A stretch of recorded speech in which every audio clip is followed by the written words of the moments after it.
లేచాక మనం ఒకటే దండం పెట్టుకోవాలి, స్వామి నువ్వు ఈరోజు నాకు ఈ రోజు ఇచ్చావు, నేను ఈ రోజు అయ్యేంత వరకు నేను నీకు బాధ్యత అప్పచెప్తున్నా, నేను ప్రతిదీ నీకు రిపోర్ట్ చేస్తాను. ఇప్పుడు చూడండి, పిల్లలకి డబ్బులు ఇచ్చారనుకోండి పాకెట్ మనీతో, దాంతోపాటు నాన్న ఏమేం ఖర్చు పెట్టావు కూడా రాయాలి అక్కడ, దాంతోపాటు ఎక్కడెక్కడ ఖర్చు పెట్టావు బిల్లు కూడా పట్టుకా రావాలి అని అంటే ఎంత జాగ్రత్తగా ఉంటామని.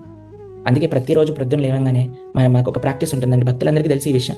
వెంటనే లేచిన వెంటనే భగవానుడికి నమస్కారం చేసి, స్వామి ఈ రోజు ఇచ్చా ఆచార్య అనుగ్రహం, గురువులని ప్రార్థన చేసుకొని, స్వామి నేను రాత్రి కల్లా నీకు హిసాబ్ అంటే చూడండి మొత్తం కూడా మీకు అప్పచెప్తాను ఏమేం చేశాము అని అంటే, ఎవరినైనా మనం ఇబ్బంది పెట్టగలుగుతామో చెప్పండి? అసలు మన మాటలతో కానీ చేష్టితములతో కానీ ఎవరిని ఇబ్బంది పెట్టలేమండి మనం.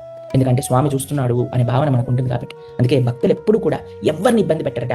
ఇంకొకళ్ళు మనల్ని ఇబ్బంది పెట్టినా దానివల్ల మన మనస్సు విచలితం అవ్వదట. ఇబ్బంది పెట్టకపోవటం కష్టమండి, కానీ ఇబ్బంది పెడితే ఇబ్బంది పడకపోవటం అనేది ఇంకొక మెట్టు పైకి.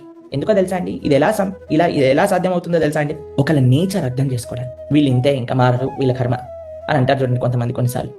ఇంకేం చేస్తాం, చెప్పి మనం వీళ్ళు ఇంతే అండి. సపోజ్ కొంతమందికి సర్కాస్టిక్ గా మాట్లాడే ఒక లక్షణం ఉంటుందండి. ఎందులో అయినా సరే సట్ అని సర్కాజం వదులుతూ ఉంటారన్నమాట. మనకు తెలుసు అనుకోండి వీళ్ళు ఇలానే మాట్లాడతారని, వాళ్ళ మాటల వల్ల మనం ఇబ్బంది పడాలి. కాబట్టి మనం ఎవరిని ఇబ్బంది పెట్టకూడదట, వేరే వాళ్ళు పెట్టినప్పుడు మనం బాధపడకూడదట.